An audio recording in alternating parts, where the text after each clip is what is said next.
Hey, everybody, you guys are here live. You are here early. So, Rich and I decided to, screw it. Let's just hit the button and go live. This is episode 59 of the NerdNest podcast. And That's insane. I know it's crazy, especially since it's been just over a year, Rich. And the podcast has already been, I can't bring it up at the moment, but the last time that I looked, the podcast hadn't been downloaded or viewed, I guess. Actually, I can bring it up real quick because it's worth celebrating. If I go to all time for the podcast, it has been listened to here on YouTube, not counting the downloads, 1.2 million times in just a year, which is absolutely crazy. So thank you all. You could have been anywhere, but you decided to come here and hang out with us. And for that, we really do appreciate you. And we have got a jam-packed show today because on today's episode, we've got everything from Summer Games Fest with a little qualifier that we're not going to talk about the PlayStation event because we talked about the PlayStation event last week. Rich and I were talking before I hit the live button. We can't remember who was on that show because it's just like everything is happening right now and it's almost impossible to keep up with. So if you have a comment that you want to make sure that we see, there's two ways to do that. The free way is to put a Q colon or a QQ. Yeah, that's it. It's a QQ in front of it since you're here with the live chat. And I will search for those later on in the show. If you want to make absolutely 100% sure that we see your comment and reply to it, then you can use that super chat feature. But we'll be looking through those non-super chats as well throughout the show. All right. For sure. Rich, how's your week been, man? Did you really enjoy Summer Games Fest this year? No, it was fine. It was so Summer Games Fest in particular was okay. I think that Jeff really went in ahead of it like, oh yeah, there's not going to be much to talk about, but thankfully they did talk a lot about indies and things like that. So there were some things that I was interested by, like the Outer Sloth initiative, where like the developers of Among Us have this fund for indie games. So things like that I'm really interested in, but when compared to the Xbox showcase, it doesn't even compare, right? Yeah, well, so when I say Summer Game Fest, and by the way, you're saying it's Summer Game Fest, not Summer Games Fest, but I say it wrong every time. So do I. Well, when I'm talking about Summer Game Fest, what I mean is all of the announcements that we got in the last week or so. Like that's the thing that I'm talking about. So as a whole, including Summer Game Fest, which you felt was a little disappointing, and then the Xbox showcase, and then the PC gaming showcase, which I have to confess, I didn't actually get a chance to watch because I was just too much. Same. So what did you think about these things overall? As a whole, it was a good weekend. I think Xbox Showcase in particular it stole the show, right? Like it's what everyone has been waiting for from any of these showcases, but especially from Microsoft. So they really nailed it there. And we were seeing in the group chat that basically no one was talking about the layoffs or the studio closures because of how much of a banger this showcase was. I still, want to acknowledge that I'm not Microsoft is not back in my good graces, right? It's just, we care about good games and we're going to be enjoying those good games. And that is what it is. But I certainly am going to be continuing to, not monitor what Microsoft is saying, but for my purposes, kind of keep a close eye on what Microsoft is saying and see if their walk follows their talk. Yeah, it's funny because we were talking about the layoffs, and it felt like that was somebody said, "Boy, I can't remember who it was that said this in our group chat, but somebody said something along the lines of it was the perfect time for them to lay off all those people because then we have this new, like the new news." And I was like, it's not just Microsoft that does that. It's all of them. They all do this kind of thing because they know that the people who cover this stuff, the people who cover news, we're always looking for what's the next thing to talk about. and people have a short memory when it comes to that stuff. So it Yeah. is good that you're going to continue to try and hold their feet to the fire and make sure that they're walking the walk that they said that they're going to. We'll see if it happens or not. I hope that they make things right, but it's like right now the gaming industry feels like an absolute disaster, Yeah. and it's driving me. Somebody said my mic is low. Can you Yeah. hear me okay? I hear you all right, but you got two comments, two people saying your mic is low. So All right. Well, I I can can't. turn you down on my end if you want to turn yourself up. No, No, I you can. can't. I'll do it all here. I just turned yours. I'm already at my max level. Okay. Well, actually, hey, it's live, people, so things get weird. There, I added a little bit more to it. Hopefully it's not too much. All right. I'm much lower than Rich. Okay, boy, I don't know what's going on with the video or with the audio. How, Yeah. uh, Do you, I'm just gonna plow ahead. This is the issue with doing a live show is it's you can't hard to control get the everything levels. dialed. Yeah, it's too hard to control everything. So I'm just gonna turn you down a little bit, and you guys can all turn up your volumes just a little bit, and then let me know if it's better or not. Anyway.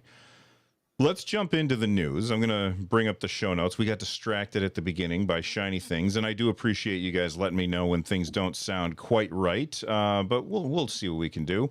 Okay, before we get to the news, real quick, I wanted to talk about something that I'm excited about. Yes, please. This keyboard right here, which I am nervous to hold because this thing weighs about 10 pounds.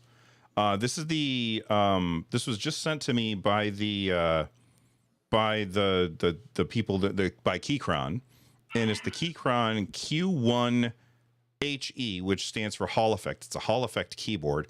I have no like that means that you can use software to change the actuation points. I messed around with it. I don't feel anything different, but I never use a keyboard that doesn't have a number pad. And I am loving this keyboard because it's just so heavy. It's all metal all the way through. It weighs like 10 pounds. You put it on your desk and it never, ever moves. And I absolutely love the way it looks. It's off right now because I need my other keyboard in front of me, my MacBook in front of me. But I just wanted to say that if you are looking for a keyboard, this thing is really cool. They're not paying me to say this. They sent it to me and they said, you don't have to make anything if you don't want. And I've just been using it a lot lately and absolutely love it. Yeah, Chuck T in chat says it's a bear defense tool. Yes, you could kill a bear with this thing. Although don't kill bears. Bears are cool. I like bears. And then speaking of keyboards, we're going to be doing a giveaway for some keycaps. Did you get your keycaps and install them yet? I haven't installed them, so yeah, we can talk about this a little bit, but I have them. I have the keycaps here. Yeah. So I wasn't sure I was going to install them, and I'll tell you why in a minute, but they look so good that, yeah, I do want to figure that out. So one of the things is I'm currently not rocking a mechanical keyboard. I'm currently, here, I'll unplug it, the Logitech MX Keys Mini, which I really like, and it's the first keyboard in a long time that's not mechanical that I've been rocking pretty heavily. So I enjoy this one. So that now you're going to make me go back to mechanical and install those. So I'll try it out. I like it has like, developer friendly or developer centric memes on there, like NPM in it and Yeah. things like that. So I really like that. So yeah, I'll install it, but I have been enjoying this kind of quiet keyboard. So we'll see if it'll be enough to get me to go back. Yeah, it's from Glorious Gaming, and they make a bunch of different stuff. And the thing that we're actually gloriousgaming.com, and the thing that we're actually looking at are these keycaps right here. They're called the GPBP Code Brew. And the way that I'm going to do the giveaway, if I could just bring this up on screen, the way that I'm going to do the giveaway is if you're watching this, leave a comment down below in the comment section, not in the live section. But if you leave a comment in the comment section, there we go. You can see these keyboard buttons that you can just replace your your keycaps, and so instead of enter it says execute, and it's got a bunch of programmer stuff on there. They're really cool looking. I like them a lot. My Yeah. one gripe with them is that on this particular keyboard the buttons are tall and these keycaps seem short, so it like it just doesn't seem like it goes with the keyboard that I have. But I just wanted to let people know. So leave a comment down below as you're watching this after the fact, and we'll pick one of those, and then Glorious Gaming will send out a set of keycaps for you. I'm not sure when that's going to happen, but I'll reach out to whoever wins the giveaway. All right. Two quick things. Yes, two quick things. Emilio asked, "Are these USA only?" I think that's a good question. Yes, that is a very good question, and it is restricted by country, and I totally forgot about that. This time of year is absolutely crazy, so I have to look and see what the restrictions were. While you do that, the second thing I wanted to do is shout out Tech Dweeb. Tech Dweeb is in the house. Hey, Tech Dweeb. Enjoy your root beer, man. That's awesome. Here we go. List of excluded countries. I will leave that in a there's a bunch of countries that are excluded, so I can't read them all off. But here's what I'll do. I'll show my desktop and I'll scroll through them real quick, and then people can pause and look at it to see if they're able to get their the keycaps sent to your house. All right. So we got that out of the way, and big thank you to Glorious. I think that the keycaps look fantastic. I just gotta, yeah. Oh, can I put you full screen? I don't even know if I can. We'll try it. Nope, I can't put you full screen to show you. Someone mentioned they like the coffee. I do like the coffee. Yeah, they got coffee stuff in there. That's why it's called Code Brew. It's all like themed around coding and coffee and caffeine and stuff like that. Yep, pretty cool stuff. Very cool. All right, let's talk about Summer Games Fest. And I want to start off with, I feel like PC gamers, holy cow, we have so much coming our way right now. It doesn't even matter if the first party Sony stuff is gonna hit PC because we got so much to play. Where do you want to start? Should we start with just the biggest one? Start with Xbox? Yeah, let's do it. All right. What was your okay? So the Xbox, boy, I feel like the Xbox thing was exactly what Xbox needed to do. Layoffs and stuff aside, all of that, all of that stuff aside, they showed a lot of really, really awesome games that are going to be on Xbox, but are also going to be on PC. I felt like, did you notice anything that said Xbox only? No, all of them were also on PC. Pretty much all of them were Game Pass day one. I want to say a few of them showed that they were going to come to PS5. I heard someone say Doom was one of those games that was coming to PS5. I don't remember seeing that personally, but I believe that. So no, everything's coming to PC. In fact, I made like a little graphic of just like, and this was like, I rushed it. I made it in like 2 minutes, but a little graphic up. Yeah. Okay, let me grab it so I can put it on screen. Keep talking. What I think will be Steam Deck playable. I did make some gaffes on there, but like almost, I would say 75% of the games are going to be, I think, Steam Deck playable. I think one of those that are not for sure is probably going to be Gears of War. That's going to be in a UE5 game. Someone pointed that out on Twitter. So that's not likely to be playable, I would say. But a lot of this other stuff is certainly playable. Life is Strange is going to be verified most likely. And, we can just go based off of what's already out there. All the Assassin's Creed games are usually playable, things like that. And Metal Gear Solid Delta, that's certainly going to be more than playable, I would say. Then there's like the anti-cheat stuff. So Call of Duty, probably not.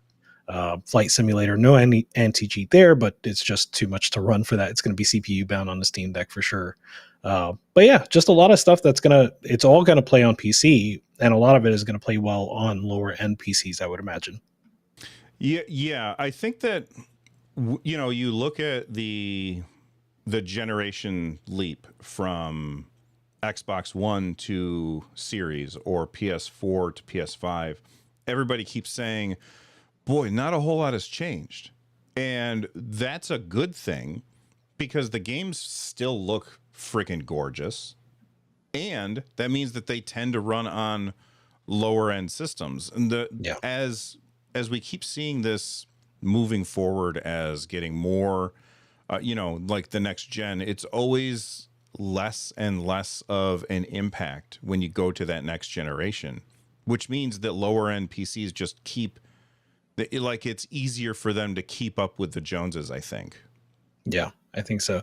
Yeah, and I think it's, when we talk about, I know for me, but I feel like for the whole panel, when we talk about like Steam Deck compatibility or handheld compatibility, a lot of that is just, it's optimized for lower end systems, right? Like it's not just about the handhelds. It's that it makes it more accessible to a broader play base. And I think that's I always think that sort of stuff is cool. Right, because most people don't have 3080s, 4080s, or whatever. Like, what's the most? Like, do you remember off the top of your head what the most common card is? It's probably like a 3050. 10. For that, it's probably like, yeah, 3050, 3060, 2050, 2060, around there. Yeah, and But I the think games that run on those systems, or the games like like developers have to keep in mind that if they make it, TechDweeb in chat is telling us this, that the 3060. So the developers nice. have to keep in mind that if they require too much of people's systems, they're gonna essentially price themselves out of the market, and nobody's gonna Yep. buy their game because it's gonna run like garbage, So they have to target those lower systems, and that means that also is useful for handhelds. It's not necessarily that they're targeting the handhelds, it's that they're targeting low end systems, and then we're fine. Absolutely. Yeah. Yeah. So, okay, let's look at this showcase. And what were the games that you were like, pick one right now? What was like a game that you were most excited for? Yeah, so number one is just going to be a very me answer, and that's Doom, Doom to Dark Ages. So it's a Doom prequel, and Mm-hmm. I love Doom. So I loved Doom 2016, I think was the year, and I love Doom Eternal. And I enjoy that like rock paper scissors gameplay. It just feels very much like a Devil May Cry. I know some people sort of are getting tired of it. Some of the Doom faithful are getting tired of it. Like I saw Civi 11, if you guys know Civi. I saw him tweet about just, he's getting a little it's getting kind of old in in the with Long in its the gameplay, tooth. long in the tooth. Thank you. But I love that sort of gameplay. So I'm really excited about this. I think just how absurd it is with like the riding a dragon, getting into a mech, and yeah, I love the absurdity of it all. I And I do Go ahead. I do hate what they did to the composer of Doom Eternal. So I don't want that to go without being said as well. I forget his name. Mick. I'm looking it up. I don't know his name off the Mick top of my Gordon. head, but remind me. Like, I know that the music in Doom 2016 and Doom Eternal was unbelievably good, even as somebody who doesn't really care about metal, all that much. Yeah. I know that music was fantastic and very popular. Did they just not bring him back for this one? No, they didn't pay him properly Oh, for the for last one. his work. Yeah, yeah. So he has a very I don't want to summarize it because I'm going to do a poor job of it, and it's been a long time since I read his post. But he made a very long statement regarding what happened with Doom Eternal, and because his soundtrack was received poorly, and basically he laid the blame at id, right, and the folks there, and he brought receipts. So it was he made a really good full statement. I can post it in the chat so people are aware of it if they aren't, but I don't want to summarize it. It's been so long since I read it. Yeah. Well, I didn't know about that. That does suck. I thought the music when Doom 2016 and Doom Eternal was amazing. When you are in the actual combat and that music kicks in, you just feel like such a badass as you're running through and taking dudes out. But I didn't Yeah, know that guy's not in this. yeah. One thing that I got excited about when watching this is just the new weapons. Like he's got a shield that is basically replaces your chainsaw. So now you've got a Yeah, shield chainsaw, and yeah, there's another weapon where you take a skull and you shove the skull is the ammunition and you put it in there and it grinds up the skull into fragments that then shoots out really fast. It's just absolutely bananas. Like this is what Doom should be to me, and I'm very excited for this. agreed. And there's not much to other than like the weapons to sort of pull apart from the combat here. But someone looked at the trailer and they sort of surmised that there's like parries and some weird stuff like that. So I don't know. It seems like they're really going all out for this, and I'm pretty excited. Yeah, and there's like melee weapons, like he's got a flail for crying out loud. Like that's so cool. Like this is I'm very hyped for Doom. I mean, if you guys have been watching the show for any length of time, you've probably heard me say I don't finish games. And that's true. Most of the time I do not finish games. I finished Doom 2016. I finished Doom Eternal. Those games just as soon as I start playing them, I cannot put them down. They're so damn fun. All right, That let's move. that Go ahead. chainsaw shield, by the way, Yeah. someone made a version of that for old school Doom. So you can now get that as a WAD. Oh, that's really cool. So Mhm. wait, when you say old school Doom, you mean like 1992 Doom? Yeah, like Doom 1, Doom 2, you can Oh, import that wow. into, yeah, as a weapon. That's so freaking cool. Heck yeah. All right, so moving on from Doom because there's so much in this showcase. I want to talk about. I didn't get a. I want to talk about Metal Gear Solid Delta. I didn't expect to see that in the Xbox event. Like I expected that to be a Sony event thing. I expected that to be its own kind of thing. For that to be in the Xbox event is very cool. The Yeah. reason I'm excited for it is because I have not played any of the Metal Gear Solid games. I played the first one for maybe an hour, and that's my experience with those games. And everybody says how fantastic they are, and I feel like I've missed out on something. But every time I like grab one of my emulation devices or whatever and sit down to try and play it, I'm like, I don't know. I feel like it doesn't hold up as much. Like the gameplay just doesn't hold up as much, or the controls aren't as good as I would like. You So also, I need I'm to going to put you experience on the this for the spot. first time. Yeah, put me on the I'm going to spot. put you on the spot. You've also mentioned that you're not like as enamored with Kojima as many other people are. Well, I think And the reason I'm not enamored with him is because I haven't played those games. yeah, yeah, Like everybody loves Kojima because of Metal Gear, yeah. and I've never played the Metal Gear games, so I don't have any attachment to him, Mhm. like through that. So then my only experience of Kojima is him getting up on stage with Jeff Keighley and like not I'm telling not us the biggest anything for fan of 10 that minutes. either. Right. Yeah, But everybody loves what he does, and there must be a good reason for it. So yeah. I'm definitely excited for Metal Gear Solid. Have you played the other ones? I'm not all the way caught up. So I've beaten Metal Gear Solid 1, I've beaten Metal Gear Solid 2, and I've played through about half, I want to say, of 3 on the Vita. So I am waiting for this to be the way that I beat it, hopefully. And then I can get back to 4 and then 5. But I do love the series. Oh, Metal Gear Rising, I've also beaten that. So I do love what I've played of the series, and so I do want to finally finish Metal Gear Solid 3. I am hoping that this is as good as it looks. I'm still a little skeptical of basically anything Konami publishes, but this is Yeah. looking to be shaping up really good, and I'm hoping that it delivers. So when you saw the trailer, when we actually got to see gameplay, Mhm. what did you think of what we saw? I think it looks good. I think there are some people that are a bit, let's say, concerned that it's losing some of the artistic value with like the color changes and stuff like that. So, going more for fidelity. We saw the same discourse with like Demon Souls, the remake there, where, they're improving the fidelity, but not really keeping the kind of artistic choices. But As someone that just sort of, played through half of Metal Gear Solid 3, I think it looks good. And I think that fidelity does add to the experience for this specific game, right? Where you're camouflaging and things like that. Like, I don't know, it adds to it, I think. Yeah, I like that. Like he's talking to his handler or whatever, and his handler's like, "Hey, you got to go in there, and you got nothing. So you got to grab the stuff from the people you're taking out."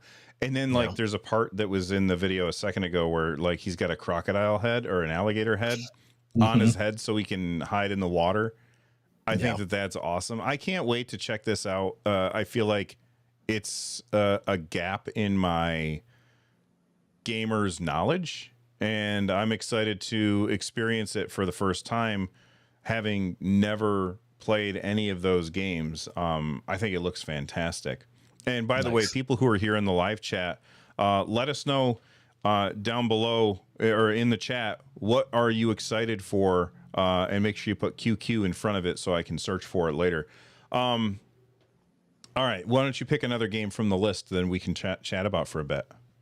I think we have to talk about Perfect Dark because I did say in our group chat that it looks that the trailer, not the game, but the trailer was like a little bland for me, and everyone is really excited about this game.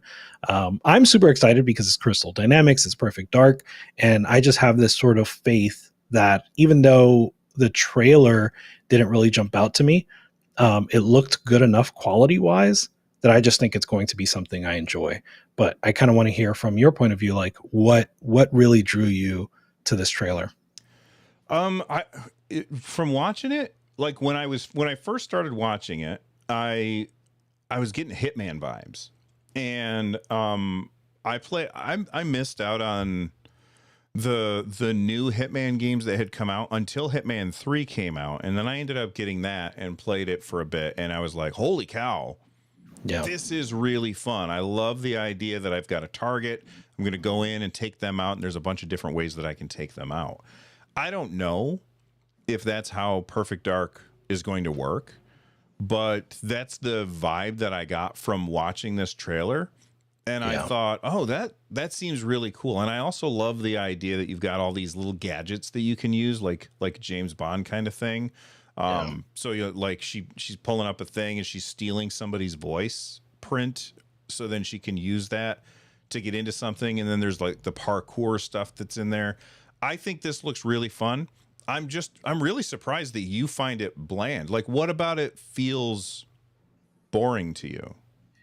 I don't know if boring is the right word. It's just it feels like something that like I have to play, right? Like it feels like something that I can't judge from the trailer. Like Oh, okay.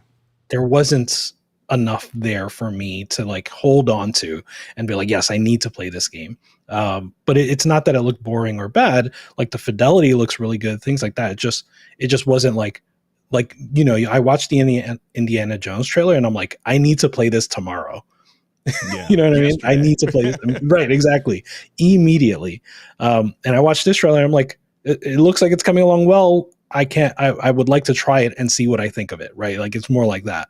Um, but like I said, I have faith in Crystal Dynamics and what you alluded to, right, with the Hitman. I think is what everyone else is touching on too. Is that it looks like an immersive sim, and that's what Hitman is. It's an immersive sim, and you have these like different approaches potentially to fulfill a mission, and I do think that's really interesting. Yeah, I think so too. And when you said, you're watching the trailer and it doesn't make you feel like I have to play this right now. It doesn't get you super excited for it. That's the way I feel. Everybody's going to disagree with me on this. That's how I feel about Avowed. I Mm, like the idea of the world of Avowed. The the last time that we saw it, they showed combat, and the combat to me felt very without weight. Like you're swinging a sword and the sword doesn't have any weight to it. That's what it felt like to me from watching it. And the thing is about this is from Obsidian, so I'm excited about that. But the combat just felt very light, and I was just like, boy, I don't know how that's going to hold up. but it might be something where it just doesn't translate well when you don't have a controller in your hand. And that's almost feels like what you're saying about Perfect Dark. Does that I make think so. sense? Yeah, that makes a ton of sense. And what's interesting is that like I'm not looking at this trailer for Avowed and thinking, oh, the combat, really sold me. I can't wait to play the combat. I think I think you're right. I think it's similar because a lot of what I'm excited about is that it is Obsidian. And also like when I see stuff on here, it's like the spells and stuff like that look great. Like meaning the graphical fidelity here looks awesome with these spells and the Mm-hmm. animations and things like that. And I just want to see it in action. I don't know. Like I'm trying to think back, like for Fallout New Vegas and for other Obsidian games, like is is combat the strong suit for folks? I wonder. Well, the way I would look at this, it feels kind of like Skyrim to me, Hmm. where Skyrim combat looks awful. If you don't have the Yeah. controller or the mouse and keyboard in your hand, the combat in Skyrim doesn't look good when you're playing it, or when you're watching somebody play it. But when you actually play it, it kind of changes things, and that's what I think might be the case for Avowed, because Avowed, like, it's more of an RPG and less about the combat. But I think that the Hmm. combat in the last trailer looked light, and in this one we didn't see much because it was like jump cut, jump cut, jump cut. It was like very, very fast paced cuts throughout the thing, so I didn't It feel was like I Jason got Bourne. much from it. Yeah, very Jason Bourne, although I love the Jason Bourne movies. Yeah. All Yeah, right. I'm interested. By the way, that I think is going to release November 12th, right? Like they had that thing where they published the blog post that said the release date, but then they took it back. And this was after they did not show the release date on the showcase. So they're being a little squirrely with the release date. I'm not sure why, but hopefully it does come out in November. That would be exciting. Yeah, that would be cool. The one thing that in our private Discord is Carrie kept saying, like, he was looking at the release dates of all the Yeah. games, and he was like, Game Pass is getting month after month after month after month is getting like, Yeah. it almost felt like the Nintendo Switch is. Why did my camera shut off? I don't know. Okay, it almost felt like I'll fix it in a second, guys. It Yeah. almost felt like what was I gonna say? I got distracted. It felt Month like the after month. Nintendo Switch's first year. Oh yeah. And yeah, it could be. And some people were like challenging Carrie's because he tweeted this too, right? And some people were challenging that notion because they didn't have a ton of release dates, but they had release dates for I think July, August, September. Like there were a few games July, August, September that were like bangers. I forget which ones. Probably Flintlock was the first one. And I forget the others, but in any case, there were a couple of games that are coming out on Game Pass day one. So that is exciting. I will say we probably won't get to touch it in depth, but I think it was it Expedition 33? Was that the RPG one? That one looks sick. That where they did like it was like a JRPG, but they kind of did like a zoom in on the battles. Let me see if I can find the trailer and share it. Did All you right, did you boy, do you technical remember that one? difficulties. So many technical difficulties right now. I'm never doing a live show again. Yeah, Expedition 33. Somebody was asking about that in chat. So, what were you saying about it just now while I bring it up on screen? That one was surprising. Just how like weird and good it looked. Like new age JRPG, like future JRPG kind of deal. Yeah, I got to be honest. I don't remember this one at all. Move forward, you'll remember it. I think maybe 10 more seconds. Yeah, with the battles where Oh yeah, yes, hell this yes, yes, right. absolutely. It's got a bad name, but this Yes, game, I like as soon as I see the combat, I was like, oh man, I yeah, want this game so much.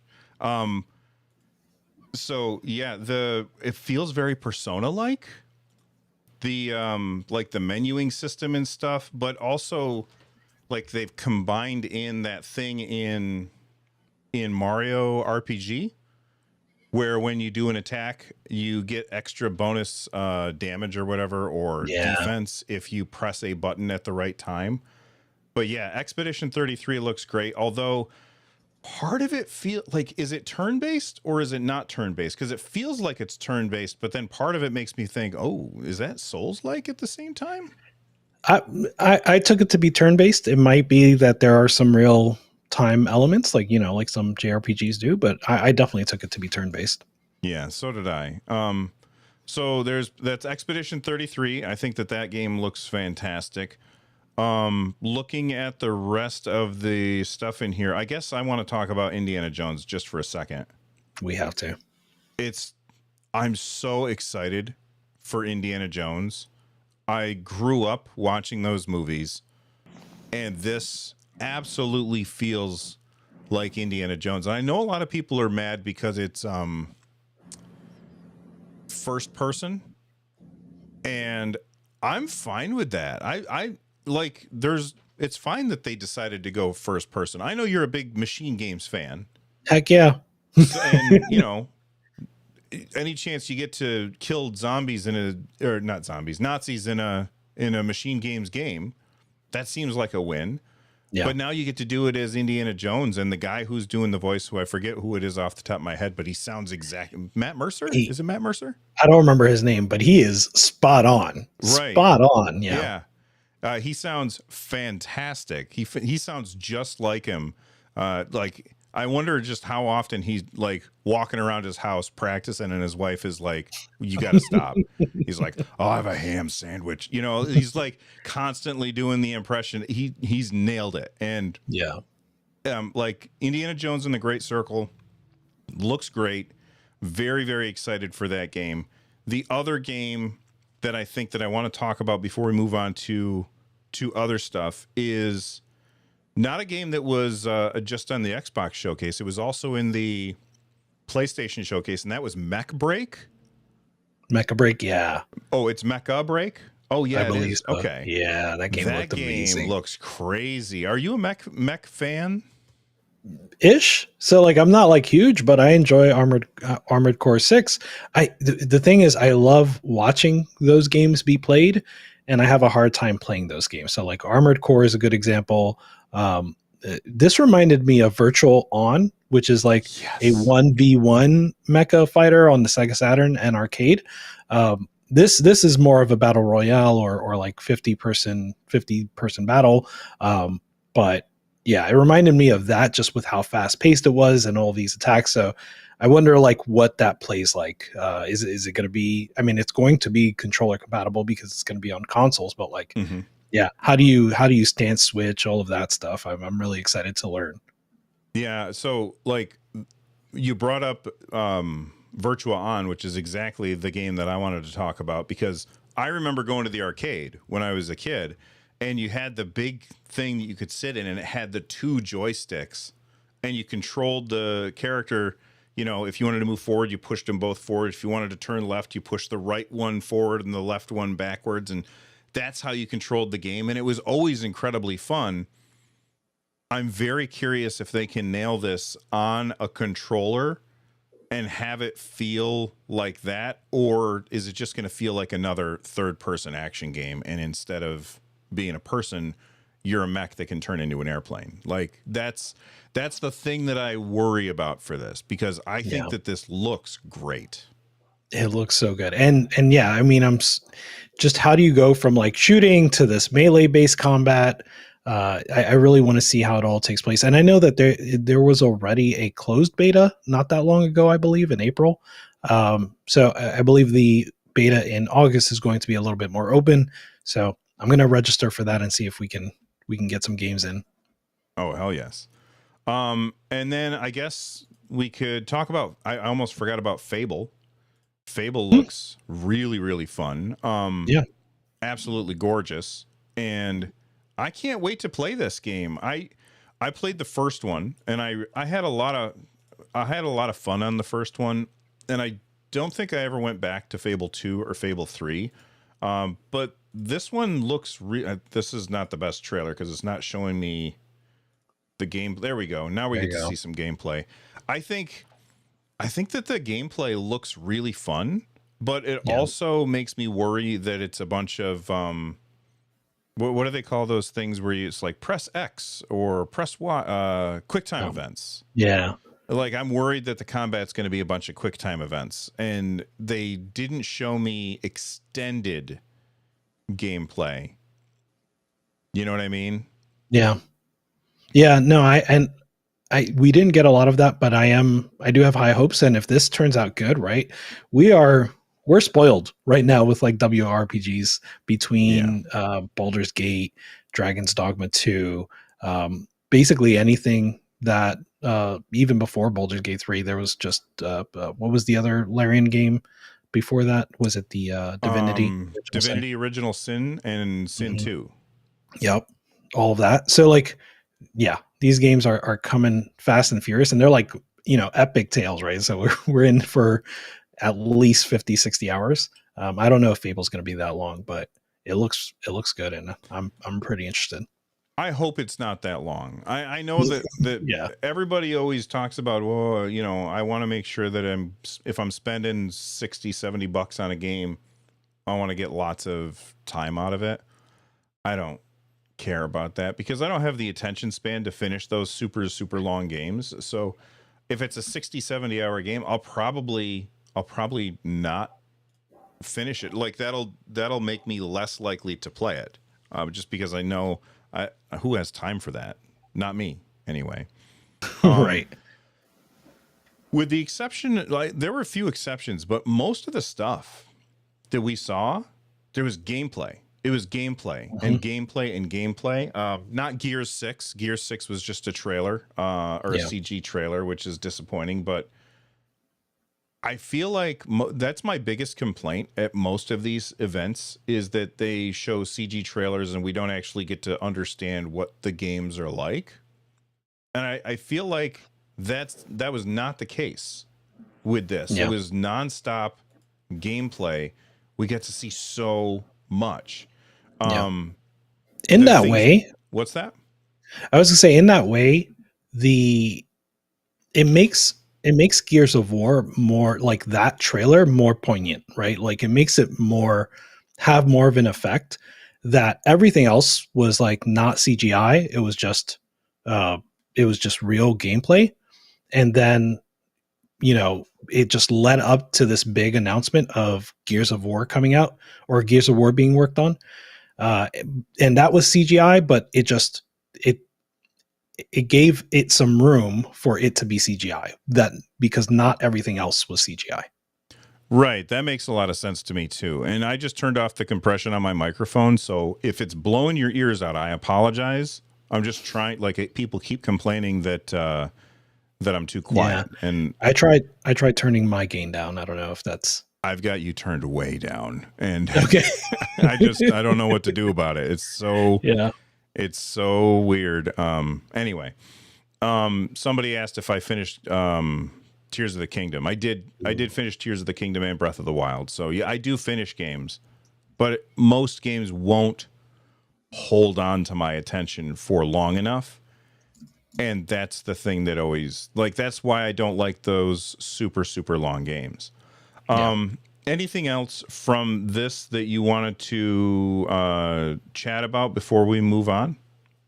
Just one thing was that Paris, I forget Paris Lily. I want to say his name. 676 or 767 Vicious 696. Yeah, exactly. So he posted on Resetera and said, "Told you the showcase was going to be good."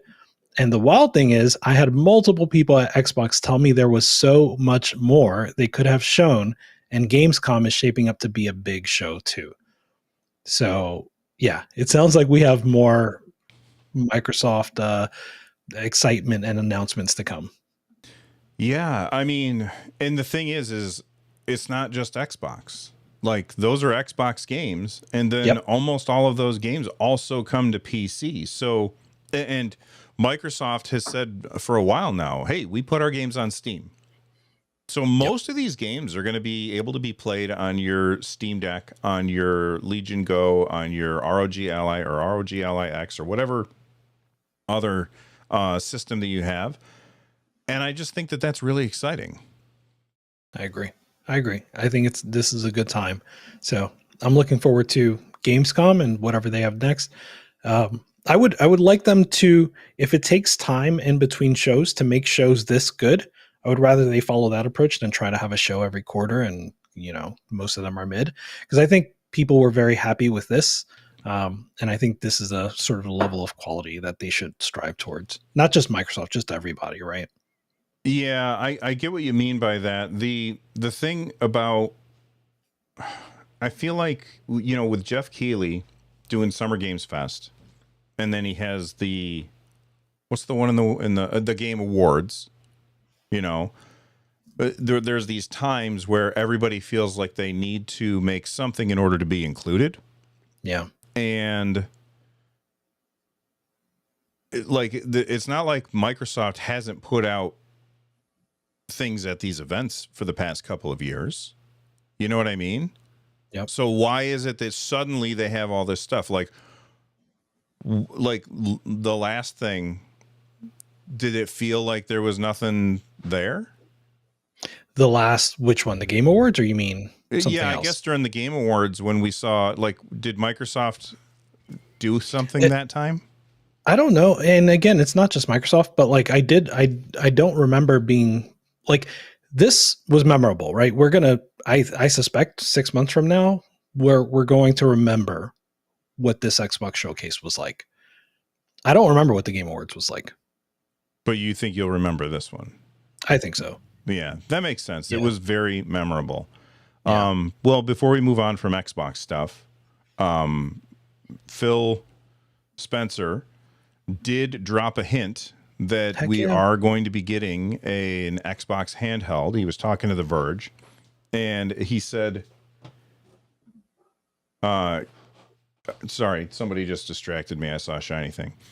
He said, we're a big fan of handhelds. I think we should have a handheld too. Okay. What the hell are you waiting for? Yeah. He also says later on, this is from the article. So I think it was Tom Moran. This is Tom Moran writing, and then I'll quote where Spencer says what he says, if I'm reading this correctly. No, I think this is Spencer. The future for us in hardware is pretty awesome. The work that the team is doing around different form factors and different ways to play, I'm incredibly excited about. Today was about the games, but we will have a time to come out and talk about more about the platform. And this seemed like it was in consideration with the handheld discussion. Mm-hmm. And specifically when he was asked about whether or not this is going to be more of a streaming device or more of a native play device. So a streaming device like the PlayStation Portal. And basically it sounds like it's going to be more like, a native play device, which I think is what we're all expecting. But it does, at this point, it sounds relatively inevitable. So yeah, like you said, what are they waiting for? Yeah, he said, I like my ROG Ally. I like the Legion Go. My Steam Deck, I think being able to play games locally is really important, which is great to hear. I'm not against streaming, but I know that a lot of people are, and a lot of people just don't have the internet that can support streaming, even if they do use Game Pass and Xbox Cloud Gaming or xCloud. Of all of the streaming services that I've tried, for me, and I have pretty decent internet at my house, xCloud is the worst one. Well done. What's the other one? GeForce Now. GeForce Now is really good. You don't really feel the latency.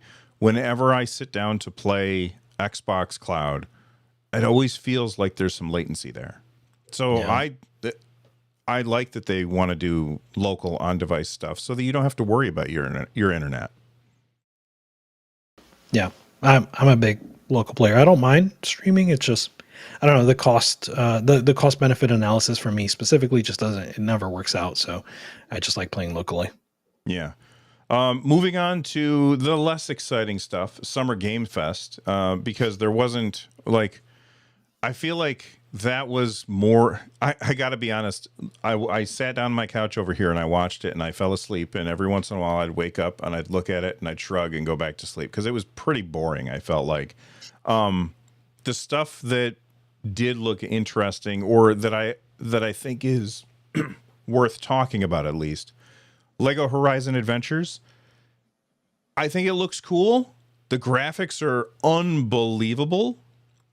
it's really strange that it's going to be on the Nintendo Switch because this So is strange. it's like PlayStation just said, hey, our single player stuff is going to be only on PlayStation 5 and we'll only release it on other stuff when we've got a sequel coming, because that'll help build hype for that sequel. And maybe somebody's going to, play this game on their $4,000 computer rig, and then they'll be like, oh, well, I want to play the next one. I guess I'll buy a PS5.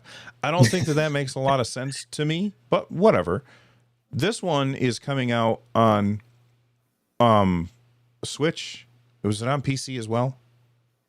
Yeah. No. Yes. Sorry. PC. Yes. Okay. So Switch, PC, and PS5, obviously. I don't remember if it's coming to... It's not coming to Xbox. No. Not a huge surprise there. The graphics for this look unbelievable. Like, it almost looks real. Yeah. No, this game looks phenomenal. And I'm picking this one up, and I think the kids are going to enjoy it too. So I'm looking forward to this one. Yeah, for me, I'm not going to pick it up. It's not something that I think that I would enjoy.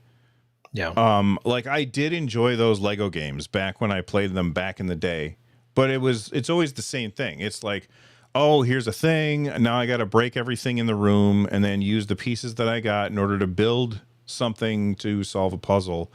And it's really just like holding down buttons, it felt like. Yeah. And so the Lego games kind of lost their shine for me. This looks cool, but not something that I'm interested in. But it's definitely something that I think that a lot of people are going to have. And it makes a lot of sense that it'll be on the Switch. Yeah. I'm gonna mention Street Fighter 6. Did you see the new characters? So M. Bison. I'm excited for M. Bison. I don't know who Elena. The other people are.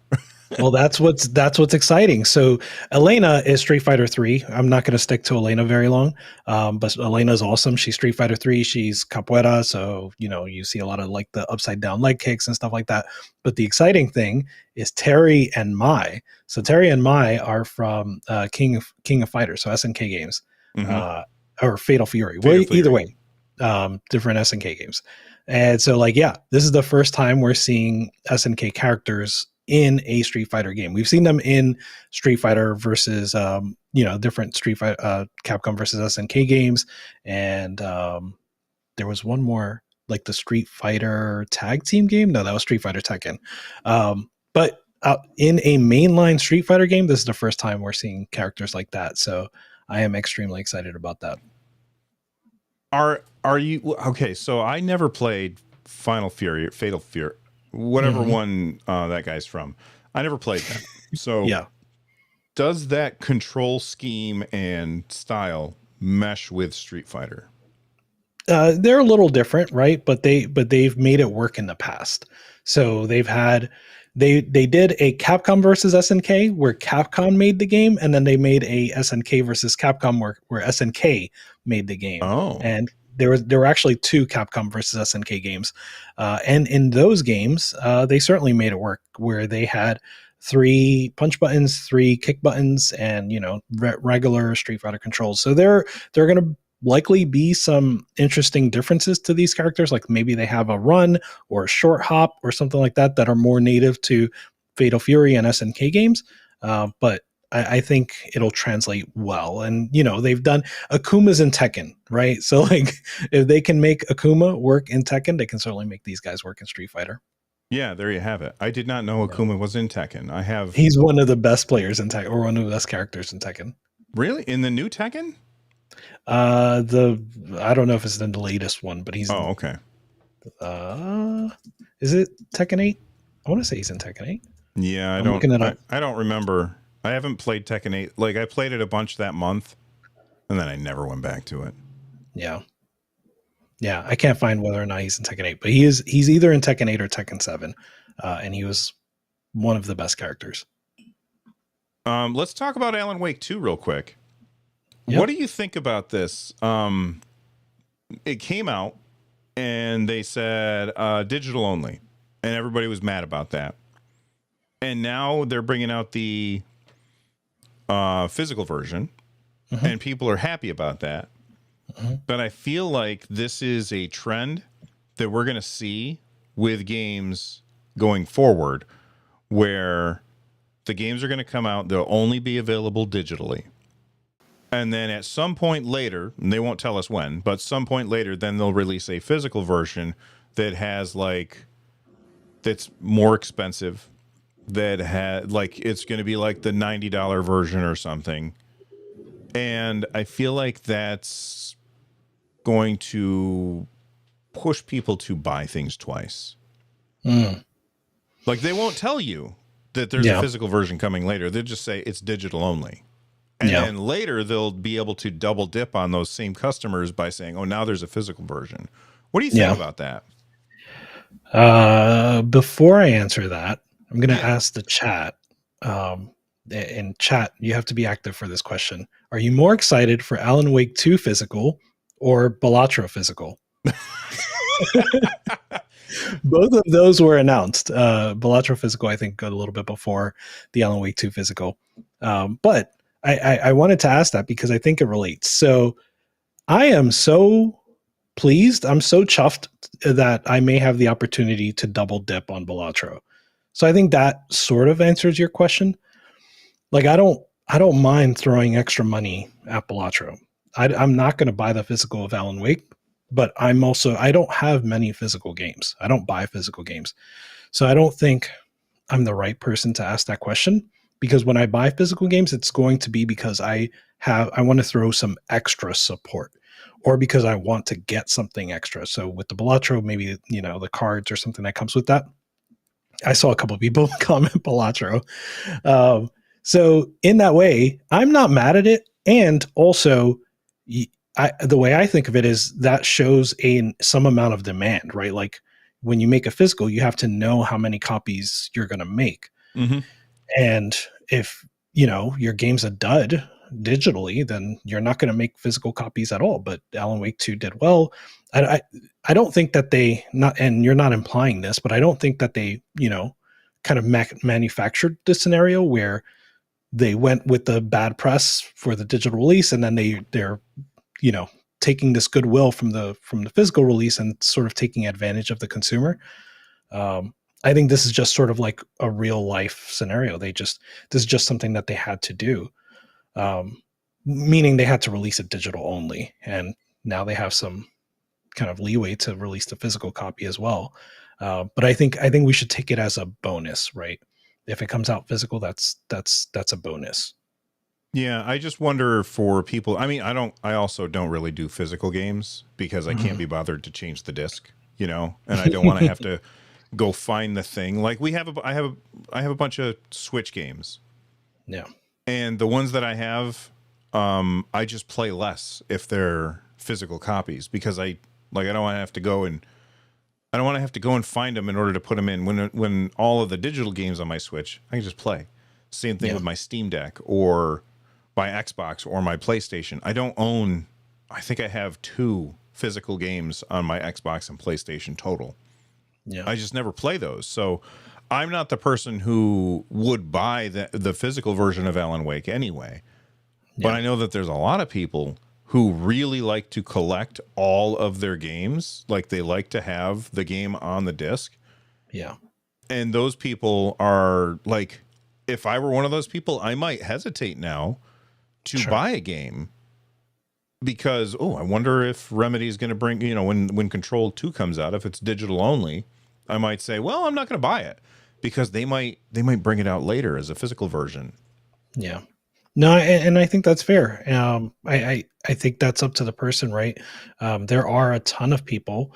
By the way, someone said Drew. Drew said, "Can't be bothered to change the disc." Should be a T-shirt. I love it. I'll work on that, Drew. But yeah, I think that's an absolutely fair contention point, and I think a lot of people here are saying, kind of feel the same way we do, that even though we may play primarily digital, we still want ownership of our games, right? So, and I just, in my mind, I separate those two things. So I would love for that to exist some way where we have ownership of our games. We have a way to break from the DRM if we need to at some point, something like that. But just practically speaking, I don't want to have physical games. I'd rather be able to back them up on a hard drive or something. Yeah, they just take up too much room in the house too. Exactly. You Yeah. know, you look at some people's backgrounds, like some people who are on YouTube, and like these walls are just filled with so many games. Like, how Yeah, do you even games find and anything? lights and computers. Yeah. All right. So do you do horror games much? A little. Which one I are you don't. thinking about? I'm thinking about a whole other one. I'm sure Well, of I it. was thinking about Blumhouse. Oh, okay. No, I Because was thinking they of like they're Blumhouse makes movies and now they're going to be making games, and um I'm not excited about that, so I wasn't going to talk about it. But if you are you okay, we no, can we could move on skip from that. Blumhouse. What were you Yeah, yeah. thinking about? I forgot we were on the Summer Game Fest. I was thinking of Next Fest. There's a game called Conscript, which is like a Resident Evil 1 style survival horror game. That game is good. It's a demo. That demo is so good. Okay, so what's the other one that's also kind of like Resident Evil 1? That Crow Country. Crow Country. Have you played So that one? yes, it's so good too. So we have three of them now, at least three of them: Signalis, Crow Country, and Conscript. Well, Conscript's just a demo so far, but it's really good. So, all right, we're gonna go on this tangent now. Sure. Conscript is you play a lone soldier in the World War One, in the trenches of World War One. So, like, I don't know, the suspension of disbelief for me is very high for that, right? So like even though the fidelity is like low and things like that, this feels actually horrifying to me, as opposed to like Signalis with robots. I wasn't like scared, right? And not that I'm scared for this game, but just like the notion, like the concept is just, it's dreadful, right? Like it's not fun in that way. So like there's for example, like you'll have moments where you'll come across like a person that is barely living, and like someone on your side, right? Mm-hmm. um and like I wanted to just shoot him to put him out of his misery. Like it was that bad. And it's just terrifying in that way. Yeah, I don't think that this is for me, although I really do like the art style. It's a good art style. It Yeah, someone is. said And then Draken said PS1 aesthetic. It's super PS1 aesthetic. it is, yeah. But, you know, it's also widescreen and probably Hmm. controls better. Like I do I like it when devs go with an art style that they're not actually limited by that, but they force Hmm. themselves to be limited by it. I always think Yeah. that those games are more interesting. So that's Conscript, and then the other one that you said was, what was it called again? Crow. Crow Country. Talk about that one a little bit. I haven't played too much, but the bit that I played, I mean, this is another like Resident Evil 1 style. Who was it made by? The developers behind the Tangle Tower. That was one of their games. They had another game. I forget what it is.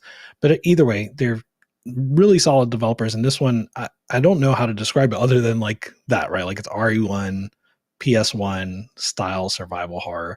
This one's a little more cutesy, but it captures that aesthetic perfectly. Yeah, the characters look like they kind of chibi looking. Exactly. Yeah. Yeah, I think that this looks cool. It came out, I think it came out around the same time as Animal Well, and Hmm. so Yeah. I ended up not considering this just because I was too busy with Animal Well or whatever. Yeah.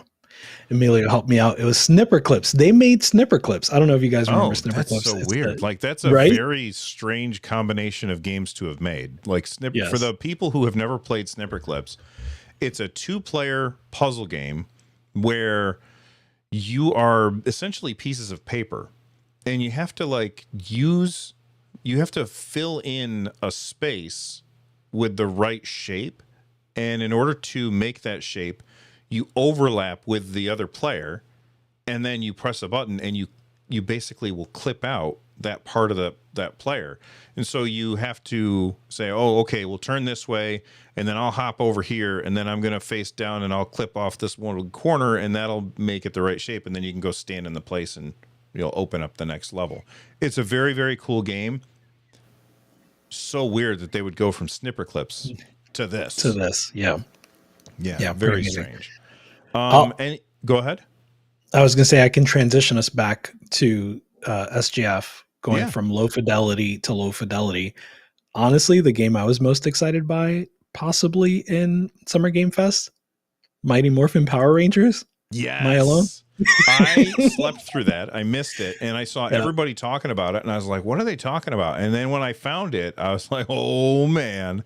Because I'm not a Power Rangers guy. Like, it was never anything that I really was excited for. But this looks really, really cool because it's one of those old school Teenage Mutant Ninja Turtle style games.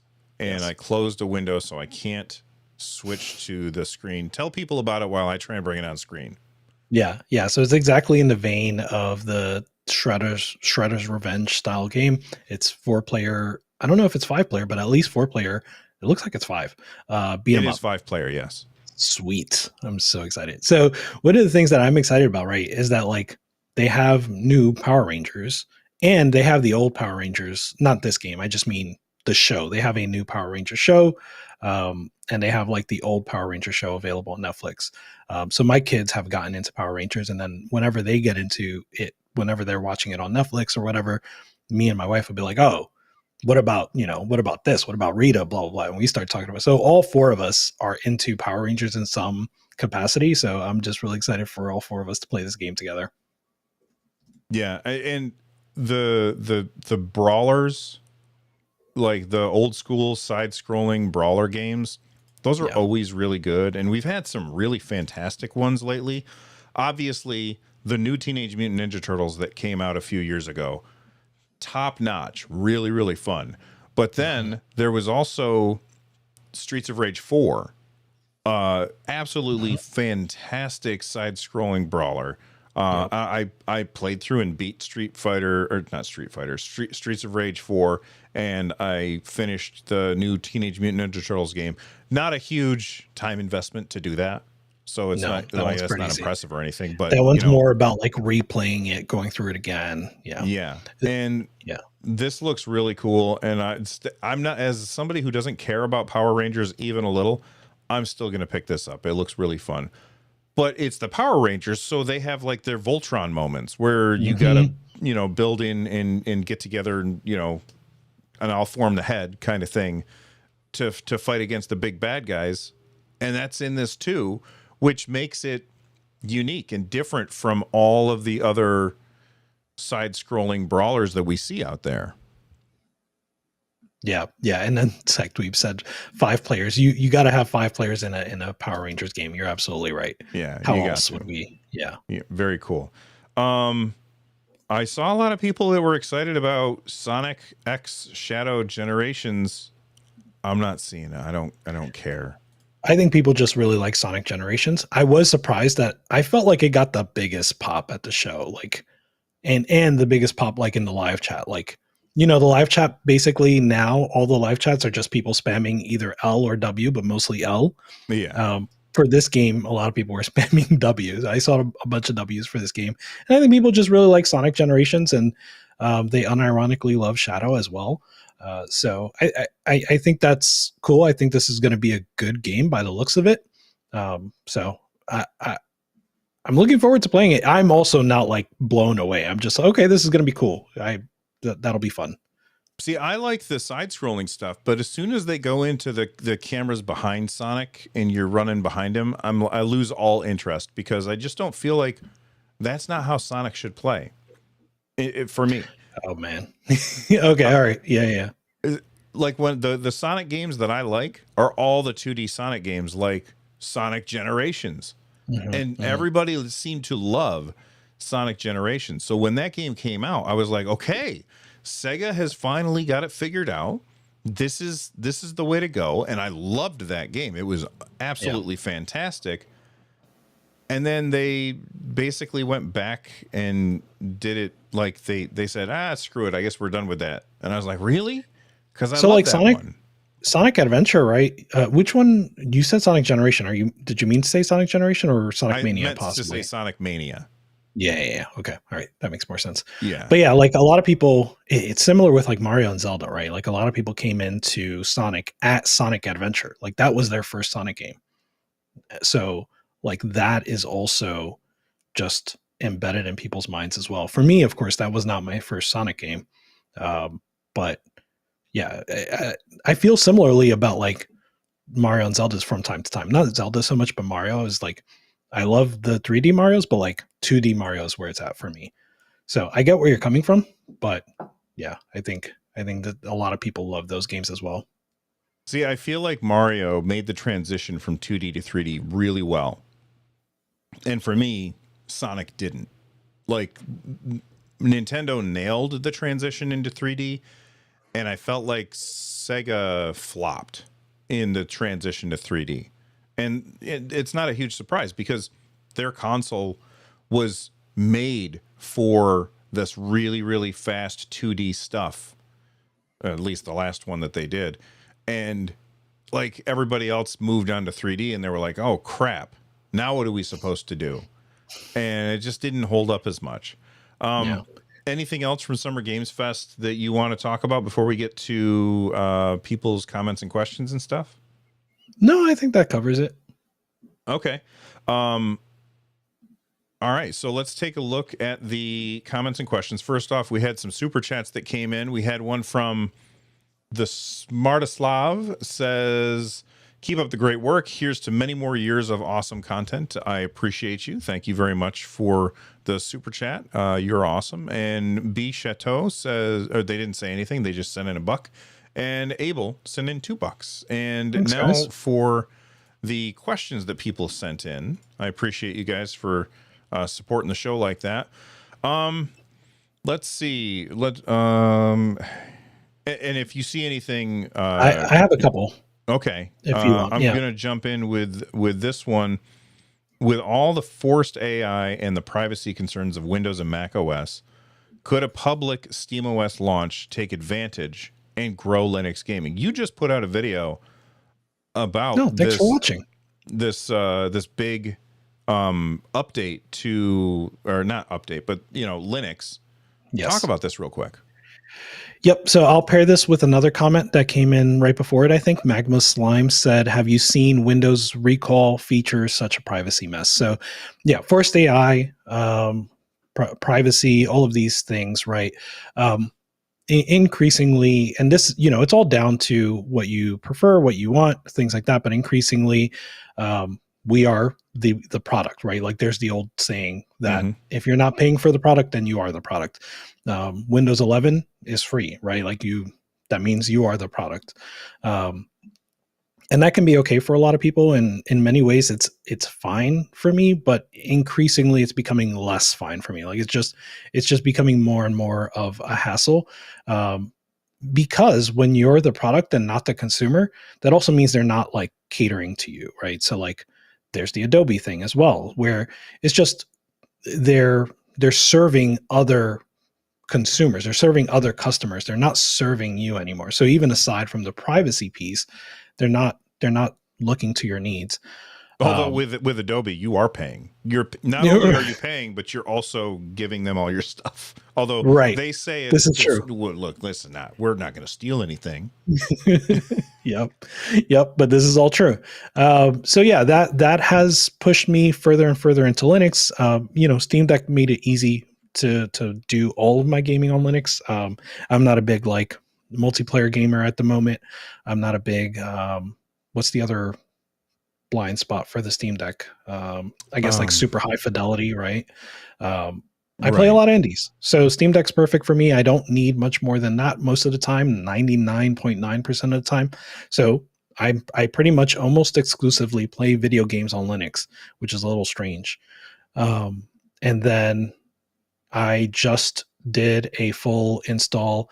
I think the Linux people, I didn't say this in my video, I think the Linux people are going to laugh. I installed Ubuntu for a specific reason.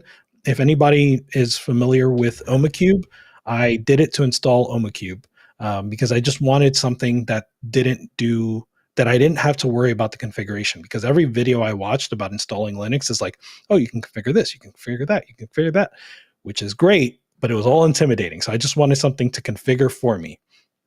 And that's what OmaCube did. It's funny. We're in our private Discord and we've got Carrie and Kyle in there, right? Mm-hmm. And anytime I ask a question, these guys are like, oh, you just do this. And I'm like, I don't know what that means. What do you mean? Yeah. Yeah. And shout out that's how a lot of Linux fans, they're like, oh, you just do this. Yeah. Yeah. And they've internalized all of this knowledge over a long time. But then when a new user tries to use Linux for the first time, you're like, what do I have to do? I don't understand what that means. And it's confusing and, like you said, intimidating. But even though it's intimidating, Linux just hit 2%, which seems like a very small number, but it hit 2% on Steam. Yep. Yeah. So the question of, do I think a public SteamOS launch can take advantage and grow Linux gaming? I think that's almost self-evident at this point, that if Valve handles it correctly, it will help Linux grow, right? Like, there's almost no question that Linux will grow with Valve's continued involvement, because that's what it has been doing, right? The more that Valve is able to, not just Valve, but other bigger companies as well, NVIDIA is making a big push into Linux, which is surprising. Of course, they're doing that because of AI and data centers and not because of gaming. But nonetheless, I mean, they're doing it, right? Like, they're going further and further into Linux. So I think the more that happens, the more that Linux will grow. Like, that, there's just no question. So yeah, I think SteamOS will be a huge benefit for that. It's 45% of Steam users that are on Linux are on SteamOS. So nearly half, right? So, and that's a brand new distro. Yeah, brand new, right? And it's not even officially available on anywhere other than Steam Decks. Yeah. So yeah, it's pretty incredible. I felt like there was, I was just going to say, shout out to Kyle. You mentioned Kyle. Shout out to Kyle, because he's been helping me with all this stuff. So I got the Ugreen NAS, and I've been playing around with that. That got me back into Linux as well. I've been using Windows Subsystem for Linux, and I've been single booting on my laptop. So, and then whenever I have a question, I just ask Kyle, and he's so just helpful, right? Like, he just answers my questions. So I really appreciate that. Shout out to him. I want to point that out, by the way, because we got a question, and I don't know if it was about Kyle. I think it was about Dasmy. Oh, okay. Yeah, he was my old co-host back in the Stadia Cast days, and then he was like, I don't want to podcast anymore. I just want to go and sit and play video games when I feel like it and not have to talk about them. And so they were asking about him. Excuse me. In that case, I'll still chime in, because, like, yeah, I mean, like, it I know people have asked about Kyle too, right? Yeah. And I think like we're still buddies with Kyle. I'm doing the SDHQ podcast with Kyle. We haven't been on a show because that's just how Noah's doing it. He likes to have two people on the show. Mm-hmm. But I talk to Kyle almost every day. And I think just we all, as content creators, just have times where we're like, I don't know. I don't think I'm ready to do this right now. I don't think I'm ready to create content right now. And I know Kyle has been making some videos, but he's also taken a little bit of a time to do his other stuff too as well. So I think that just happens to everybody at some point. I've gotten people ask about him all the time. I never reply because it's not my place to talk about somebody else's life. But what I will say is he's not on the show because his times that he's available and my times, as I'm the host of the show, I can't, like, usually I have to work around a bunch of other people's times, but my time is the one where if I can't be here, I can't do that. Like, the show can't happen. So Kyle's times and my times are just incompatible now.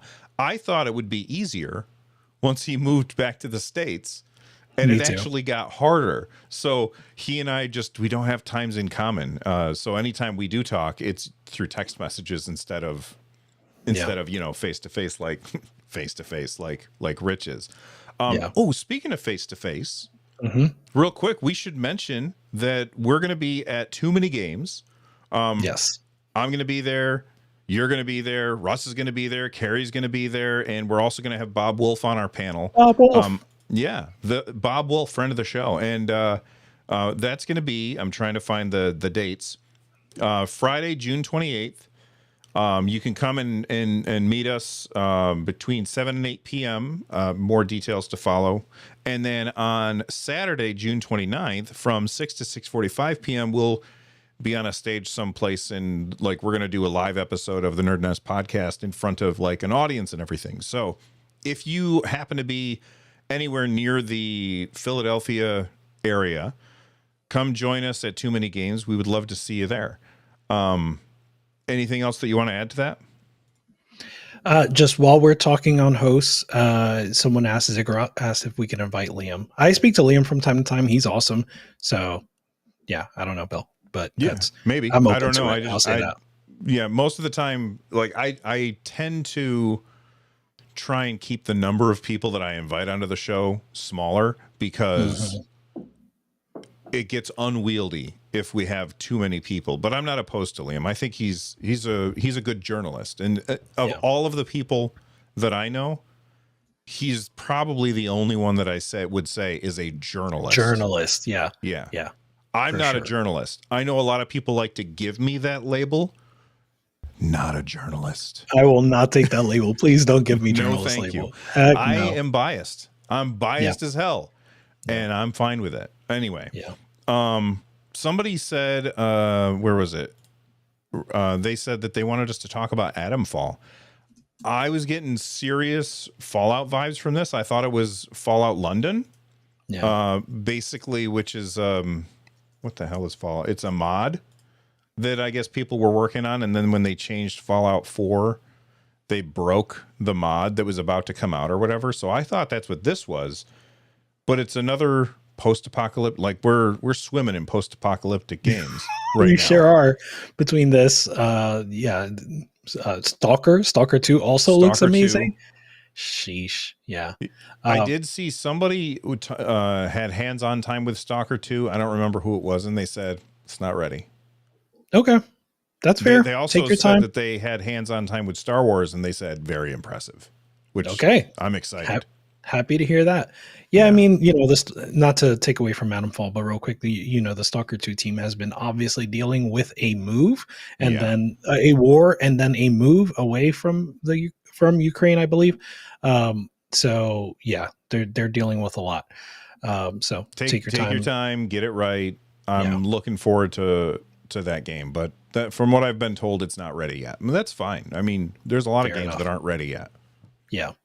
But Atomfall, I mean, they didn't show much here, but what they showed looks good. I'm definitely curious. I like post-apocalyptic settings. I mean, who doesn't, right? So I guess it's similar to what I got from Perfect Dark, where I just don't have a lot to go off of. I think it looks cool, but I just don't have enough info there. Yeah, this is one I thought looked cool, but I wasn't excited for. Yeah. So I thought, oh, okay, it's fine. Not super hyped for it, but I know that there's a lot of people are. One thing that jumped out at me is I felt like there was some supernatural stuff going on in this. And it's not just post-apocalyptic. It's also felt like maybe there was some magic in it that I was seeing. I'm not sure. Like, especially this part here with like blue fire and stuff, and like there's like glowy stuff coming out of the ground. I was like, oh, okay, so they're mixing post-apocalyptic stuff with like mystical. Yeah, that makes it a little more interesting to me instead of just, oh, it's another Fallout clone. Yeah, agreed. Yeah. Let's see, what else did we get? Mixtape. I don't remember Mixtape. What's Mixtape? Mixtape was a bit of a walking sim kind of game, if I recall correctly. I do remember liking the aesthetic of it. Excuse me. So adventure narrative. Oh, so it had. You didn't like the frame rate of this game. Yeah, because we were talking about this in our private Discord, and I was like, it was this, and then what's the other one that we've seen before? Somebody else, South of Midnight. Yeah, exactly. So I think Both they're of just them going. have some kind of strange art. Like, this is not bad frame rate. Like, the game is running poorly. This is an artistic choice Yeah, to go with a very low frame rate look. And the it's not that I animation of don't the like it, characters. but I don't know how I feel about it. What were you saying?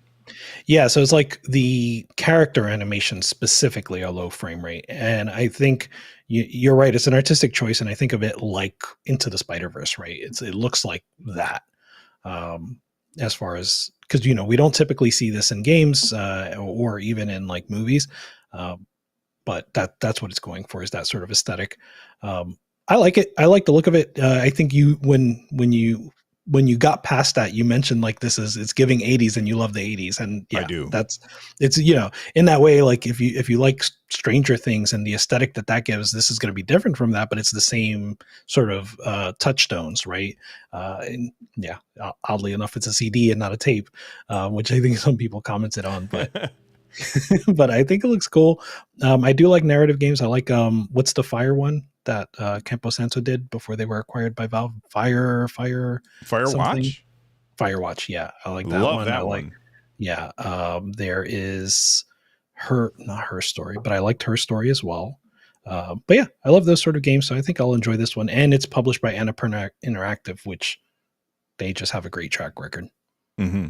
I will say the soundtrack for this, as somebody who loves 80s music and 90s music, the soundtrack looks phenomenal. Very excited for that. The thing about this is the world it feels like the world is running at a different, like if you watch the trailer, for the audio listeners, obviously you can't watch the trailer, but everything in the world looks smooth except for the characters. And that's such a weird decision. And to have two games that have that same strange frame rate animation aesthetic is very, very strange to me. The other one being South of Midnight. Are you excited for South of Midnight? Yeah, I think it looks phenomenal. That is one of those games like Forspoken where I don't know, they have to get a lot of things right for it to actually land. And so I don't know if it'll stick the landing, but it looks really fun. And I like the atmosphere, the like Louisiana swamp, but with like uh, you know, uh, Cthulhu like creatures, like a monster alligator. Like, yeah, that stuff is pretty cool. So I'm excited about that. But this is one of those where I think they're going to have to take their time and get it right, because it could be hard to stick the landing. I will say it's another game where they show extended, like they show gameplay. So I think that's always a good thing. I can't stand just show me gameplay. Always show me gameplay every single time. 100%. And because it's not just about the graphics, because you could be running this on like the next most expensive graphics card that's not even out yet or whatever. You could be running it on like this $10,000 computer or whatever, and it's going to look gorgeous. And then I'm going to load it up on my computer, and it's going to look fine. It's not about the graphics. It's about communicating to the consumer. This is what you're paying for. This is the game that you're getting. And when they just show me a CG trailer and I'm like, I don't know what this game is, it doesn't explain it to me. And it's okay sometimes because maybe it's the sixth game in the series and I already know what that is. But when I don't know what it is, then it's very confusing. So I appreciate how much of this year's stuff was gameplay. Yeah. Yeah, absolutely. Yeah. Anything else that you want to talk about before we wrap up the show? Let me see. There were a couple more questions. I'm gonna rapid fire some. What do we think of the Zone handheld? I think the Zone handheld, it looks really interesting. It has trackpads. It has those little dials on the analog sticks. So it's really interesting looking. There have been a couple like articles from Steam Deck HQ and Overkill.wtf talking about sort of a handheld fatigue. And I think we're there-ish because, it's become like laptops now where you just have new ones every year. So I think for the most part, people that want a PC handheld already have one. So that's where that sort of fatigue is starting to set in a bit. But once we get past that hump, we can just look at these just from a tech perspective. I think the Zone is interesting from a tech perspective. I do want to see what they do with those dials, and I want to see if those trackpads are actually do trackpads justice, which I think is going to be pretty hard to do. I don't think they will. I think that those trackpads are just going to be mice. Unless they're working with Valve to make them detected as like those weird controller inputs like the Steam Deck does, I think that they're just going to be mice. In which case, why are there two? Yeah. Like so if there's two, that makes me think maybe I'm wrong. Yeah. I think that they'll have, they'll do what everyone else is doing. So like when I say that, I mean ROG Ally and Lenovo Legion Go when it comes to gyro. They're going to have their own software for the trackpads, which Valve has been working on their software for years. Even aside from the Steam Deck, we had the Steam controller. So like Valve has been working on trackpad software for years. So there's no way that Zotac is going to be able to, keep up with or catch up to that. But I imagine that's what they're going to do. Yeah, Sticks in chat says, why not just wait and try the trackpads? I mean, I will if I get my hands on the device. I can't. Rich and I are dudes in our just. That's it. we can't buy everything. We're just chatting. We're just talking. That's it. Go ahead. There was what else? So there was have Blind Spruce asked, have any of you seen the MCon V1 video? We should support these types of projects. So I haven't seen the video yet, but I've just been busy. But I have seen the video show up on my feed, and I've been dying to watch it. This is the mobile phone controller. We talked about it in our chat. Oh, that thing. Okay. Yeah. So I have it on my watch later. I'm going to watch it as soon as I can because I'm really excited about this. I feel like we can't talk about that without Carrie. It would be rude to him. That's what I was going to say. So yes, let's wait till Carrie's on here because Carrie has strong opinions. But yeah, I'm going to watch this. Let's table that for next week. Yeah, I have zero interest in that thing. Yeah. As I was telling Carrie, I want real sticks, and you can't have real sticks and a slider at the same time. It's impossible. Because the real sticks are just too tall. So I'm not interested in this, but for everybody out there, all 47 of them that want to have a phone to be their gaming system. That seems like how many backbones have been sold? I don't know. I think people like it. I'm just picking. I'm being a little trolly. Emilio said he sent that video to me. He sure did. Yep.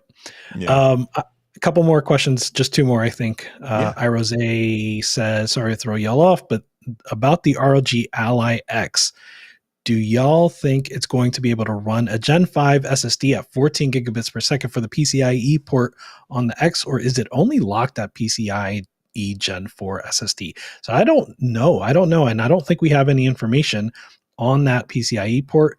I would suspect it's locked in at 4, but that would be a welcome surprise if it's at 5. Presumably we could use that. That just makes it faster, right?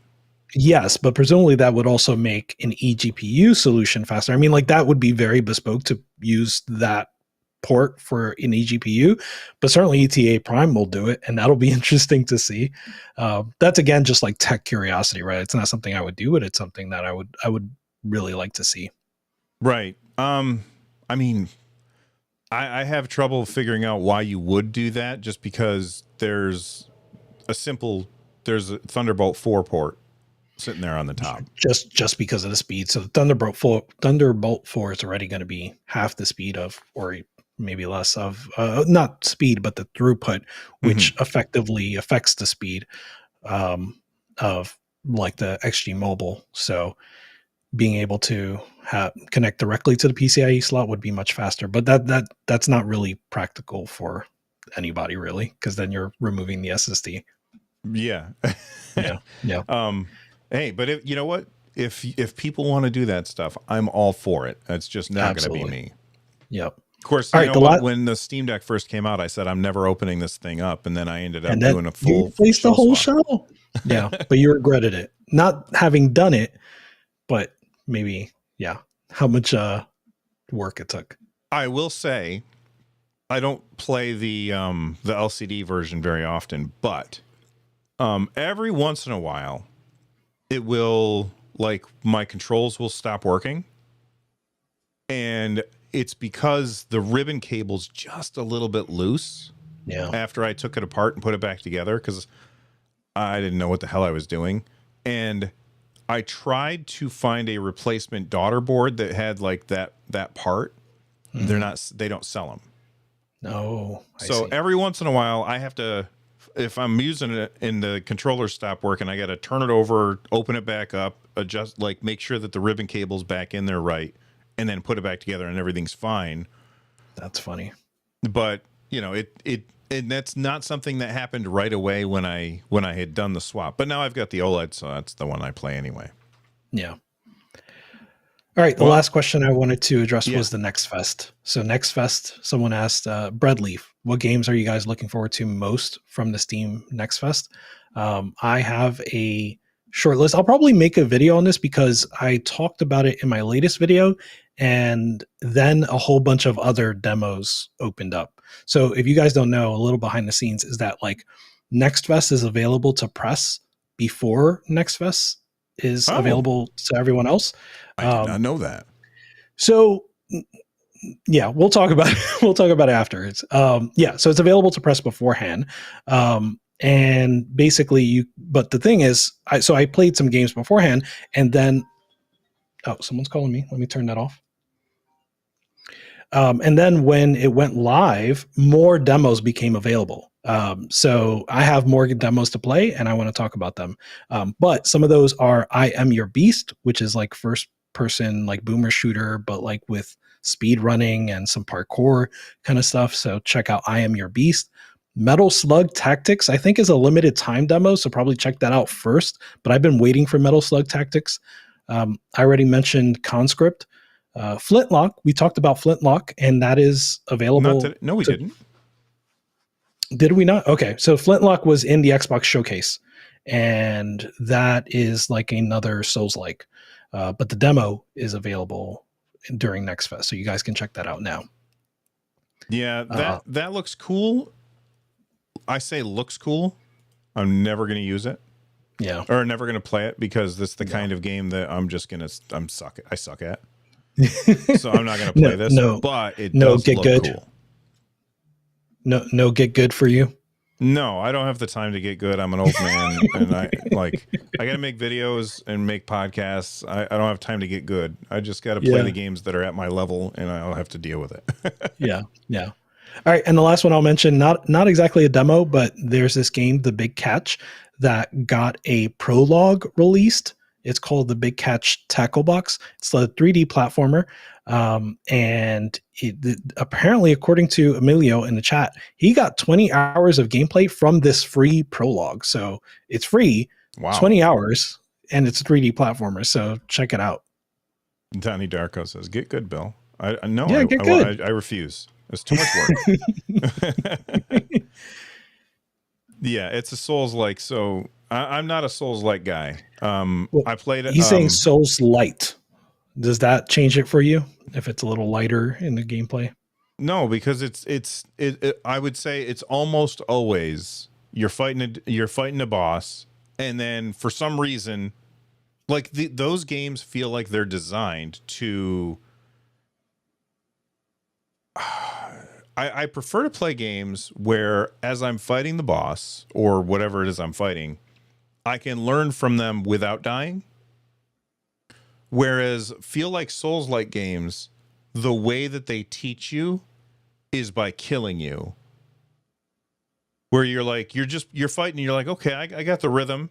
And then it does like this new move and one-shots you. And you're like, what the hell was that? And it came out of nowhere. So like you were completely caught unaware. Yeah. I don't like that. I prefer to have it, have something happen. And I'm like, oh, okay, I can see something. But instead I have to in Souls-like games, I have to go back to the beginning again and fight through the first wave that it took me forever to figure out. And then, okay, now I'm on the second wave. I got through all that. Now I'm on the third form of or whatever. And, oh, okay, I saw it again. Oh, but no, I got killed. So I got to do it all again. It's just the fights are just too long for me. Yeah. I think it depends a little bit on which game. So like Sekiro is what you're saying exactly. That's And the one that I played probably the most. That's probably why. And so like Sekiro is more, you said the word, it's a rhythm game, right? Like you pretty much just, so like imagine playing Guitar Hero and you get to like the third wave of the song and you don't know what's going on and you have to, it's literally that for Sekiro. But I think like Elden Ring is a lot more approachable. You have like, you can do like ranged combat, stuff like that. So if you were to one day dip back into it, I would recommend Elden Ring. Okay. Yeah. Well, I mean, I have Elden Ring and I played it and I enjoyed it. Drew in chat says Bill doesn't need to get better. Better needs to get Bill. I like That's a shirt right there. Only I can wear it though. Well, everybody, that's going to do it for this episode of the NerdNest podcast. Big thank you to everybody. Like there's hundreds of people here watching live. I'm trying to bring it up. I closed the wrong window and now I can't see. There's 250 some people here watching live. You guys could have been hanging out anywhere, but you decided to be here. I appreciate you. If you want to get the show ad free, you could always check out the Patreon. There's links down below. Rich, you said that you're working on a video for Next Fest. When do you think that's coming out, or you haven't decided yet? I would like it to be out by the end of the week, but I haven't decided yet. It's going to take. So yeah, by Friday would be nice, but we'll see. Awesome. And I just put out a video yesterday or the day before about, is it on my desk? It's not on my desk. It's over there someplace. It's the RG Cube, which is this cool little Android handheld. Really, really like it. It's got some issues with the screen, but I've been told that that's because it's an engineering sample and not like the retail units. We'll see what happens. I talked to other content creators. They all ran into the same issue with the screen. So hopefully that's not a real issue with the retail ones. But that system is very cool, and I like it way more than I thought I would. And I'm having trouble deciding if I want to keep that in my bag or keep this in my bag. This is the Ambernick RG35XXSP. They're both really good systems. We are literally in the golden age of handhelds right now, people. And that's what we're going to be talking about at Too Many Games. So I hope to see you there. And until then, I hope that you all stay rad. Bye, everybody. See you guys.